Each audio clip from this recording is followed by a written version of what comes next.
എൻ്റെ പേര് സിദ്ദീഖാണ്. സിദ്ദീഖ് എന്ന സഹോദരനാണ് ചോദ്യം ചോദിക്കുന്നത്. ഓക്കെ, എൻ്റെ ചോദ്യം അതായത് സിദ്ദീഖ് സാഹിബ് ചോദിക്കൂ. സിദ്ദീഖ് സാഹിബ് നിങ്ങൾ ചോദിക്കൂ. ഹിജ്റ 17 ഹബീബായ സല്ലല്ലാഹു അലൈഹി വസല്ലമ തങ്ങളുടെ ഖബറിങ്കൽ ചെന്ന് ഒരാള് വന്ന് ഇസ്തിഗാസ നടത്തിയ സംഭവം നാളിതുവരെ ഫൈസൽ മൗലവി അത് ശിർക്കാണ് എന്ന വാദം കാഞ്ഞങ്ങാട് കഴിഞ്ഞ നവംബർ 30 ആ ശിർക്കായ സംഭവം ഫൈസൽ മൗലവി പറഞ്ഞു അത് ശിർക്കല്ല, തവസ്സുലാണ്. അത് കേവലം മൗലവി പറഞ്ഞതല്ല, ഒരുപാട് വാദങ്ങൾ നിരത്തി. KP അഹമ്മദ് മൗലവിയുടെ പുസ്തകങ്ങൾ നിരത്തി. തവസ്സുലാണ്, എന്താണ് തവസ്സുലാണ്, തവസ്സുൽ ശിർക്കല്ല, അത് ബിദ്അത്താണ്, മുജാഹിദുകൾ അങ്ങനെയാണ് പഠിപ്പിച്ചത് എന്നിങ്ങനെയുള്ള വാദങ്ങൾ നിരത്തി അത് തവസ്സുലാണ് എന്ന് സമർത്ഥിച്ച് 5 ദിവസത്തിന് ശേഷം മൗലവി ഒരു കുമ്പസാരം നടത്തി. എന്താണ് അത് അബദ്ധം സംഭവിച്ചതാണ് എന്ന്. ഞാൻ ചോദിക്കട്ടെ, ഇവിടെ സബൂൽ മൂബിഖാത്തിൽ ഏറ്റവും വലിയ കുറ്റമാണ് ഷിർക്ക് അല്ലെ? ആർക്കെങ്കിലും അബദ്ധത്തിൽ ഹറാമായ വ്യഭിചാരം ഹലാലാക്കോ? നിങ്ങൾ പറയും അതായത് സീന ഹറാമാണ്, അബദ്ധത്തിൽ ആർക്കും എന്താവൂല സീന ഹലാൽ എന്ന് പറയൂല, പലിശ പറയൂലല്ലോ. അപ്പോൾ ഇവിടെ അങ്ങനെ പറയണമെങ്കിൽ ഓനൊന്നെങ്കിലും മാനസിക രോഗിയായിരിക്കണം, അബ്നോർമൽ കണ്ടീഷനിലായിരിക്കണം അല്ലെ? ഇവിടെ ഫൈസൽ മൗലവി വളരെ കൃത്യമായി ഇവിടെ കുംഭസാരം നടത്തിയിരിക്കുകയാണ്, അത് അബദ്ധം സംഭവിച്ചതാണ് എന്ന്. ഓക്കെ, അതിനെപ്പറ്റി മൗലവി പറയാം. അതോടൊപ്പം തന്നെ മൗലവി കൂടെ പറയുന്ന ഒരു വിഷയമുണ്ട്, അത് കേവലം ചരിത്രം എഴുതി പോയതാണ് എന്ന്. എന്നാൽ ഇവിടെ മുസന്നഫ് ഇബ്നു അബീ ശൈബയിൽ മാദുക്കിറ ഫീ ഫളി ഉമർ ഇബ്നുൽ ഖത്താബ് റളിയല്ലാഹു അൻ, ഉമർ ഇബ്നുൽ ഖത്താബ് തങ്ങളുടെ ഫളായിൽ പറയാനാണ് ഈ സംഭവം കൊണ്ടുവരുന്നത്. ഹിജ്റ 155 ജീവിച്ച് 235 വഫാത്തായ ഈ അബൂബക്കർ ഇബ്നു അബീ ശൈബ റളിയല്ലാഹു അൻഹു ഹദീസ് ലോകത്ത് സയ്യിദുൽ ഹുഫാദാണ്. ഇമാം ബുഖാരി, ഇമാം മുസ്ലിം, അബൂ ദാവൂദ്, ഇബ്നു മാജയുടെ ഉസ്താദാണ്. അപ്പോ ഈ മുഹദ്ദിസ് അവിടുത്തെ മുസന്നഫ് ഇബ്നു അബീ ശൈബയിൽ എന്തുദ്ധരിച്ചു? അത് ശിർക്കാണെങ്കിൽ, ആ ഹിജ്റ 17 നടന്ന സംഭവം ശിർക്കാണെങ്കിൽ മഹാനായ ഈ മുഹദ്ദിസ് ശിർക്ക് ഉദ്ധരിച്ചു എന്ന് വെക്കേണ്ടി വരും. അങ്ങനെ മൗലവിയുടെ ആദ്യത്തെ പ്രസംഗ പ്രകാരം ശിർക്കല്ല, തവസ്സുലാണ്. കുംഭസാരത്തിന് ശേഷം അത് വീണ്ടും ശിർക്കാണ് എങ്കിൽ ഇവിടെ ഇമാം ബുഖാരിയുടെ ബുഖാരി, അതുപോലെ തന്നെ അബൂ ദാവൂദ്, ഇബ്നു മാജ, ഇബ്നു മാജ, അബൂ ദാവൂദ്, ഈ ഹദീസ് ഗ്രന്ഥങ്ങൾ നിങ്ങൾക്ക് തെളിവായി ഉദ്ധരിക്കാൻ സാധിക്കുകയില്ല. കാരണം എന്തേ? ഹിജ്റ 17 ഉമർ ഇബ്നുൽ ഖത്താബ് തങ്ങളുടെ പേരിൽ ശിർക്ക് ആരോപണം നടത്തിയ ആളാണ് ആര്? ബഹുമാനപ്പെട്ട അബൂബക്കർ ഇബ്നു അബീ ശൈബ റളിയല്ലാഹു അൻഹു. അപ്പം അത് ശിർക്കാണോ? ആ റജുല് ചെയ്തത് ശിർക്കാണോ? അത് വ്യക്തമായിട്ട് പറയണം. ഇനി മറ്റൊരു വിഷയം പറയലാണ്, നിങ്ങൾ ചെയ്യുമ്പോഴാണ് ശിർക്ക്. ആ പരിപാടി ഇവിടെ നടക്കൂല. ഇവിടെ ആ റജുല് ചെയ്ത് ശിർക്കാണെങ്കിൽ മുസന്നഫ് ഇബ്നു അബീ ശൈബയിൽ ഉദ്ധരിച്ച ഈ മുഹദ്ദിസീങ്ങൾ, ബുഖാരി, മുസ്ലിം ഉദ്ധരിച്ച ഹദീസോ നിങ്ങൾക്ക് സ്വീകരിക്കാൻ പറ്റുകയില്ല. അത് ശിർക്കല്ല, ആ റജുല് ചെയ്ത് ശിർക്കല്ല എന്ന് പറഞ്ഞൊഴിയാൻ പറ്റുകയില്ല. അപ്പോൾ അവിടെയാണ് എനിക്ക് മറ്റൊരു ചോദ്യം, നിങ്ങളുടെ വിശ്വാസപ്രകാരം ചോദിക്കാൻ പറ്റുമോ? കാരണം 5 ദിവസത്തേക്ക് തൗഹീദായില്ലേ, ആ സ്വഹാബി വൈദ്യനെ നിങ്ങൾ സ്വർഗത്തിൽ കയറ്റി. ഞാൻ ചോദിക്കട്ടെ, ഫൈസൽ മൗലവി നവംബർ 30 പറഞ്ഞ് 5 ദിവസത്തിന് ശേഷം എന്ത് ചെയ്തു? അതിന് തവസ്സുല് അല്ല, ശിർക്ക് വീണ്ടും ശിർക്കാക്കി. ആ 5 ദിവസത്തിൽ ഏതെങ്കിലും മുജാഹിദ് സുഹൃത്ത് റസൂലുള്ളാഹിയുടെ ഖബറിങ്കിൽ പോയി ഫൈസൽ മൗലവി പറഞ്ഞിട്ടുണ്ടല്ലോ തവസ്സുലാണ് എന്ന നിലക്ക് അവിടെ പോയി ഇതേ വിശ്വാസപ്രകാരം ഈ തവസ്സുൽ നടത്തി മരണപ്പെട്ടു പോയാൽ മുവഹിദായിട്ടാണോ മരിക്കുക, അല്ല മുശ്രിക്കായിട്ടാണോ മരിക്കുക? മറുപടി പറയണം. ഈ 3 വിഷയങ്ങൾക്ക് ഫൈസൽ മൗലവി വ്യക്തമായ മറുപടി പറഞ്ഞേ പറ്റൂ. പിന്നെ എന്ത് ചെയ്യാ, ഒരുപാട് നീട്ടി വലിച്ച് പറയാതെ. ചോദ്യം 5 മിനിറ്റിലധികം ഉണ്ട്, അതിനനുസരിച്ച് മറുപടി ഉണ്ടാവും. എങ്ങനെ മറുപടി പറയണം എന്നുള്ളത് ഇവിടെ തീരുമാനിക്കും. നിങ്ങളവിടെ ഇരിക്കും. അസ്സലാമു അലൈക്കും വറഹ്മത്തുള്ളാഹി വബറകാതുഹു. ബിസ്മില്ലാഹിർ അൽഹംദുലില്ലാഹി അല്ലാഹുമ്മ സ്വല്ലി അലാ മുഹമ്മദിൻ വഅലാ ആലി മുഹമ്മദ് കമാ സ്വല്ലൈത അലാ ഇബ്രാഹിം വഅലാ ആലി ഇബ്രാഹിം ഇന്നക ഹമീദും മജീദ്. അൽഹംദുലില്ലാഹ്, വളരെ സന്തോഷമുണ്ട്. ഒരുപാട് ഉസ്താദുമാർ നേരെ പ്രോഗ്രാമിൽ വരികയും അവരൊക്കെ ഈ പരിപാടിയിൽ സംബന്ധിക്കുകയും ചെയ്തു. അൽഹംദുലില്ലാഹ്, അല്ലാഹു സ്വീകരിക്കുമാറാവട്ടെ. അല്ലാഹുവിൻ്റെ ദീന് പറയാനും കേൾക്കാനുമുള്ള ഒരു വേദിയായി മാത്രമാണ് നാം ഇതിനെ കാണുന്നത്. അതുകൊണ്ട് ശബ്ദ കോലാഹലങ്ങൾ എന്നത് ഇത്തരം വേദികളിൽ ഒരിക്കലും ആർക്കും നല്ലതല്ല എന്ന് സ്നേഹബുദ്ധ്യ ഉണർത്തുന്നു. വളരെ മാന്യമായി ശാന്തമായി നമുക്ക് നിശ്ചയിക്കപ്പെട്ട സമയം തീരുന്നവരെ 9:45 വരെ ഇൻഷാ അല്ലാഹ് നമുക്ക് എത്ര ആൾക്ക് ചോദിക്കാൻ കഴിയുമോ അത്രയും ആൾക്ക് ചോദിക്കാം. അതുകൊണ്ട് ശാന്തമായി നിന്ന് ഏറ്റവും മാന്യമായ ശൈലിയിൽ തന്നെ ഇവിടെ സുഹൃത്ത് സിദ്ദീഖ് മിസ്ബാഹി ചോദിച്ച പോലെ തന്നെ മാന്യമായി ചോദിക്കാൻ ഇൻഷാ അല്ലാഹ്. അറിയുന്ന കാര്യങ്ങൾ ആ നിലയ്ക്ക് മാന്യമായി തന്നെ പറയുകയും ചെയ്യും. ലോകത്തുള്ള ഏത് കാര്യം ചോദിച്ചാലും അതൊക്കെ പറയാൻ കഴിയുമെന്ന ഒരു വാദം ഞങ്ങൾക്ക് ആർക്കുമില്ല. ഞങ്ങളാരും അത്ര വലിയ ആലിമീങ്ങളുമല്ല. അറിയുന്ന കാര്യം ഇൻഷാ അല്ലാഹ് അറിയുമെങ്കിൽ അത് പറയും, അറിയാത്ത കാര്യമാണെങ്കിൽ അത് അറിയില്ല എന്ന് തുറന്ന് സമ്മതിക്കുകയും ചെയ്യും ഇൻഷാ അല്ലാഹ്. അള്ളാഹു നമ്മിൽ നിന്ന് കബൂലാക്കുമാറാവട്ടെ. ഇവിടെ ചോദ്യം ഉന്നയിച്ചത് കാഞ്ഞങ്ങാട് മുഖാമുഖമായി ബന്ധപ്പെട്ട വിഷയമാണ്. കാസർഗോഡ് ജില്ലയിൽ കാഞ്ഞങ്ങാട് ഇതേ സിദ്ദീഖ് മിസ്ബാഹി, അബൂ നബവി എന്ന പേര് അറിയപ്പെടുന്ന ഈ സിദ്ദീഖ് മിസ്ബാഹി അവിടെയും ചോദിക്കാൻ വേണ്ടി വന്നു. അൽഹംദുലില്ലാ അത് അദ്ദേഹം അതും അതിന് ശേഷം ഞാൻ വിശദീകരിച്ച വിശദീകരണം കേട്ടിട്ടുണ്ട് എന്ന് എനിക്ക് ബോധ്യമായി. ഒന്ന് അതിൽ സൂചിപ്പിക്കാനുള്ളത്, ഒരിക്കലും തവസ്സുലിനെ ഇസ്തിഗാസയാക്കി മാറ്റാനോ ഇസ്തിഗാസയെ തവസ്സുലാക്കി മാറ്റാനോ ആ രണ്ട് സംസാരത്തിനും എവിടെയും ശ്രമിച്ചിട്ടില്ല. അതുകൊണ്ട് തന്നെ ശിർക്കിനെ ശിർക്കല്ലാതാക്കി ശിർക്കല്ലാത്തിനെ ശിർക്കാക്കി എന്ന ഒരു രീതിയും അത് ശരിയല്ല. ശിർക്ക് എന്നും ശിർക്ക് തന്നെയാണ്. അത് ആദം നബി സല്ലല്ലാഹു അലൈഹി വസല്ലമിന്റെ കാലം മുതൽ ഖിയാമത്ത് വരെ ശിർക്കിൽ മാറ്റമില്ല, ശിർക്കല്ലാത്തതിലും മാറ്റമില്ല. അതുകൊണ്ട് തന്നെ ശിർക്കായൊരു കാര്യം ശിർക്കല്ല എന്നും പറഞ്ഞിട്ടില്ല, ശിർക്കല്ലാത്തൊരു കാര്യം ശിർക്കാണ് എന്നും പറഞ്ഞിട്ടില്ല. തവസ്സുലിന്റെ വശം അവിടെ വിശദീകരിച്ചു. ആ തവസ്സുലിൽ തന്നെ ഒരു ഇസ്തിഗാസ ഉൾക്കൊള്ളുന്നുണ്ട്. അതുകൊണ്ടാണ് കാഞ്ഞങ്ങാട് മുഖാമുഖത്തിൽ പറഞ്ഞപ്പോൾ തന്നെ ഞാൻ പ്രത്യേകം പറഞ്ഞു, നിങ്ങൾ ചെയ്യുന്നുവെങ്കിൽ അത് ശിർക്ക് തന്നെയാണ് എന്ന് അവിടെ ആവർത്തിച്ച് വ്യക്തമായി അവിടെ വിശദീകരിച്ചിട്ടുമുണ്ട്. നിങ്ങളത് ചെയ്യുന്നുവെങ്കിൽ ശിർക്ക് തന്നെയാണ്. എന്തുകൊണ്ട്? ഇസ്തിഗാസയിലേക്കാണ് പോവുക, തവസ്സുലേക്കല്ല. അതുകൊണ്ടാണ് അതിൽ ചില ആളുകൾ വസ്വാസം ഉണ്ടാക്കുകയും ഫിത്ന ഉണ്ടാക്കുകയും ചെയ്തപ്പോൾ ആ വശം ഒന്നുകൂടെ വിശദീകരിച്ചുകൊണ്ട് ആ വശം ഒന്നുകൂടെ വ്യക്തമാക്കിക്കൊണ്ടാണ് അതിനുശേഷം പരപ്പനങ്ങാടിയിൽ വെച്ച് സംസാരിച്ചത്. അതല്ലാതെ അവിടെ ശിർക്കല്ലാത്ത ഒന്ന് പിന്നെ ശിർക്കായി മാറുകയോ അവിടെ ശിർക്കായ ഒന്ന് പിന്നെ ശിർക്കല്ലാതായി മാറുകയോ ചെയ്യുന്ന പ്രശ്നമില്ല. അതുകൊണ്ട് തന്നെ ആ ദിവസങ്ങൾക്കിടയിൽ മുജാഹിദീങ്ങളെ അവിടെ പോയി ചോദിക്കോ, ഓൻ മുസ്ലിക്കായി പോകുമോ, ആ വക ബേജാറൊന്നും ആവശ്യമില്ല. നിങ്ങൾ ആ ശിർക്ക് നിർത്തിയിട്ട് തൗഹീദിന്റെ വഴിയിലേക്ക് വരികയാണ് വേണ്ടത് എന്നാണ് സ്നേഹബുദ്ധിയ സഹോദരനോട് സൂചിപ്പിക്കാനുള്ളത്. മറ്റൊന്ന്, ആ റജുൽ ചെയ്തതിന്റെ വിധി എന്ത് എന്നാണ്. ഏത് റജുൽ ചെയ്തത്?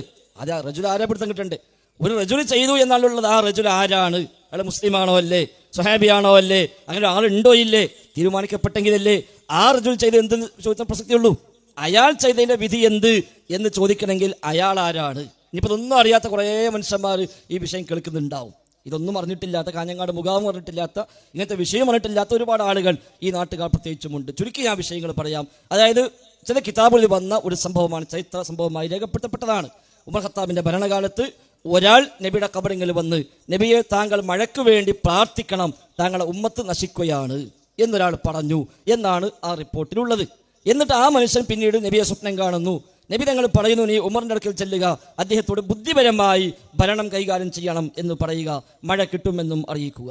അയാൾ ഉമർ ഖത്താബിന്റെ അടുക്കൽ വരുന്നു, ഇക്കാര്യം പറയുന്നു, ഉമർ ഖത്താബ് കരയുന്നു എന്നാണ് ആ റിപ്പോർട്ടിൽ ഉള്ളത്. ഏതായിരുന്നാലും ഈ റജുൽ ആരാണ് വന്നത്, ആരാ ഇങ്ങനെ പറഞ്ഞത്, അത് വ്യക്തമല്ല. അത് വ്യക്തമല്ലാത്ത കാലത്തോളം ഇനി ആ ആൾ ചെയ്തത് ശരിയാണോ, അയാൾ ചെയ്തത് ശിർക്കാണോ, അയാൾ ചെയ്ത തൗഹീദാണോ, ആ ചോദ്യത്തിന് പ്രസക്തിയില്ല. അല്ലെങ്കിൽ അയാൾ ആരാണ് എന്ന് തെളിയിക്കപ്പെടും. സ്വഹാബിയാണെന്ന് തെളിവില്ല. അതേപോലെ പേര് പറയപ്പെട്ടിടത്തും എവിടെയും അങ്ങനെ കിതാബ് എവിടെയും അദ്ദേഹത്തിന്റെ പേര് ഒരു സ്വഹാബിയാണെന്ന രൂപത്തിൽ അദ്ദേഹത്തെക്കുറിച്ച് പരാമർശിക്കപ്പെട്ടിട്ടുമില്ല. അതുകൊണ്ട് തന്നെ അതിൽ ഒരു ആശങ്കക്കും വകയില്ല. പിന്നെയുള്ള കേവലം ചരിത്രമല്ല, അദ്ദേഹം ഒന്നാമത്തെ ചോദ്യം, കേവലം ചരിത്രമല്ല, അത് ഇബ്നു അബീ ശൈബ, മുസന്നഫ് ഇബ്നു അബീ ശൈബയിൽ ഉദ്ധരിച്ചത് ഫളാഇലു ഉമർ ഖത്താബിന്റെ ഫള്, മഹത്വങ്ങൾ പറയുന്ന അധ്യായത്തിലാണെന്ന്. അപ്പൊ തന്നെ മനസ്സിലായല്ലോ അവരാരും ഇസ്തിഗാസയായിട്ടല്ല കണ്ടതെന്ന്. ഇസ്തിഗാസയായിട്ടല്ല കണ്ടത് മനസ്സിലായല്ലോ. ലോകത്ത് ഏതൊക്കെ കിതാബിൽ വന്നുവോ ആ കിതാബിൽ എവിടെ എടുത്ത് നോക്കിയാലും മുസന്നഫ് ഇബ്നു അബീ ശൈബയിലുണ്ട്, ഇബ്നു കസീറിന്റെ അൽ ബിദായത്ത് വന്നിഹായിലുണ്ട്, അതേപോലെ സൈഫ് ഇബ്നു അംറുൽ ലബ്ബിയുടെ അൽ ഫുതൂഹ് വൽ ലിദാന കിതാബിലുണ്ട്. അതിൽ നിന്ന് എടുത്തുദ്ധരിച്ചുകൊണ്ട് മറ്റു ചില കിതാബിൽ പിൽക്കാലക്കാർ എടുത്തുദ്ധരിച്ചിട്ടുമുണ്ട്. പക്ഷേ ഇത് ഉദ്ധരിച്ചവരാരും എവിടെയും ഇസ്തിഗാസയുടെ ബാബിൽ കൊണ്ടുവന്നില്ല. ബാബുൽ ഇസ്തിഗാസത്തി ബിൽ അംവാത്ത് എന്നോ, ബാബുൽ ഇസ്തിഗാസത്തി ബി ഗൈരില്ലാ എന്നോ, ബാബുൽ ഇസ്തിഗാസത്തി ബിൽ അംബിയാ വ സ്വാലിഹീൻ എന്നോ, അംബിയാ സ്വാലിഹീങ്ങൾ കൊണ്ടുള്ള ഇസ്തിഗാസയുടെ അധ്യായം, അല്ലാഹു അല്ലാത്തവർ സഹായം തേടുന്ന അധ്യായം എന്ന് പറഞ്ഞ അധ്യായം കൊടുത്തുകൊണ്ട് അഹ്ലുസുന്നയുടെ ആധികാരികമായ പണ്ഡിതന്മാരിൽ ഒരാൾ പോലും ആ സംഭവത്തെ രേഖപ്പെടുത്തിയില്ല. നിങ്ങളിപ്പോൾ അടുത്ത കാലത്ത് കുറച്ച് മനുഷ്യന്മാരാണല്ലോ ഇത് ഇസ്തിഗാസക്കും തവസ്സുലും അതേപോലെ മഹാന്മാരെ ഖബറിൽ പോയി മഹാന്മാരെ തേടാനും ഒക്കെയാണ് തെളിവായി കൊണ്ടുവന്നത്. മുൻകാലത്ത് ഉദ്ധരിച്ചവർ തന്നെ ഈ സൂചിപ്പിക്കപ്പെട്ട പോലെ ഫളാഇൽ പറയാനോ ആ നിലക്കുള്ള ചരിത്ര സംഭവങ്ങൾ പറയുമ്പോഴൊക്കെയാണ് കൊണ്ടുവന്നത്. ഇമാം ഇബ്നു കസീർ റഹിമഹുല്ലാ അൽ ബിദായത്ത് വന്നിഹായിൽ ഹിജ്റ 17-ാം വർഷത്തെ സംഭവങ്ങൾ പറയുന്ന അധ്യായം അതിലാണ് കൊണ്ടുവന്നത്. ഹിജ്റ 17-ാം വർഷമുണ്ടായ സംഭവങ്ങൾ അത് പറയുന്ന അധ്യായത്തിലാണ് അൽ ബിദായത്ത് വന്നിഹായ 7-ാം വാളത്തിൽ ഇബ്നു കസീർ റഹിമഹുല്ലാ അത് എടുത്തുദ്ധരിച്ചത്. ഫതുഹുൽ ബാരിയിൽ ഇതിനൊരു ഭാഗം വിശദീകരിച്ചപ്പോൾ ബാബു സുആലിൻ നാസി അൽ ഇമാമ അൽ ഇസ്തിസ്ഖാ ഇദാ ഖഹതു ഔ ഇദാ ഖുഹിതു, ക്ഷാമമുണ്ടായിക്കഴിഞ്ഞാൽ മഴയ്ക്ക് വേണ്ടി പ്രാർത്ഥിക്കാൻ ജനങ്ങൾ ഇമാമിനോട് ചെന്ന് ആവശ്യപ്പെടണം എന്ന അധ്യായം ഇമാം ബുഖാരി കൊടുത്തിട്ടുണ്ട്. അവിടെയാണ് ആ അധ്യായവുമായി ഈ സംഭവവുമായി ബന്ധപ്പെടുത്താൻ വേണ്ടിയാണ് അതിന്റെ വ്യാഖ്യാനത്തിൽ ഈ വിഷയം വന്നു തന്നെ. അതല്ലാതെ ഇസ്തിഗാസ പഠിപ്പിക്കുന്നിടത്തോ ഒരു വിശ്വാസകാര്യം പഠിപ്പിക്കുന്നിടത്തോ ഒന്നും ഇതെവിടെയും ഉദ്ധരിക്കപ്പെട്ടിട്ടില്ല. ഇതൊരു ഹദീസുമല്ല, നബി തങ്ങൾ പറഞ്ഞ വാക്കല്ല, സഹാബിമാർ പറഞ്ഞ വാക്കല്ല, ഒരു ഹദീസായി ഉദ്ധരിക്കപ്പെടുന്ന കാര്യമേ അല്ല. ഇവിടെ ഇസ്തിഗാസ എന്ന അല്ലാഹു അല്ലാത്ത ആളുകൾ വിളിച്ചു തേടുക എന്ന ശിർക്കൻ രീതി അത് ഇസ്ലാമികമാണ്, ശിർക്കല്ല എന്ന് സ്ഥാപിക്കാനാണല്ലോ നിങ്ങളെപ്പോൾ മുസ്ലിയാക്കന്മാർ ഈ സംഭവമായി വരുന്നത്. യഥാർത്ഥത്തിൽ ഒരു വിശ്വാസകാലം സ്ഥിരപ്പെടാൻ വിശുദ്ധ ഖുർആന്റെ പിൻബലം വേണം, സ്വഹീഹ് ഹദീസുകളുടെ പിൻബലം വേണം. അശ്അരി ത്വരീഖത്ത് പ്രകാരമാണെങ്കിൽ മുതവാത്തിറായ പ്രമാണമുണ്ടെങ്കിൽ വിശ്വാസകാലം സ്ഥിരപ്പെടുകയുള്ളൂ എന്ന് പോലും അശ്അരി മദ്ഹബിൽ വീക്ഷണമുണ്ടല്ലോ. എങ്കിൽ ഖുർആനുമില്ല, ഹദീസുമില്ല, മുതവാത്തിറുമില്ല, സ്വഹീഹായതുമില്ല, ലഈഫായ ഹദീസും പോലും ഇല്ലെന്ന് വേണമെങ്കിൽ പറയാം.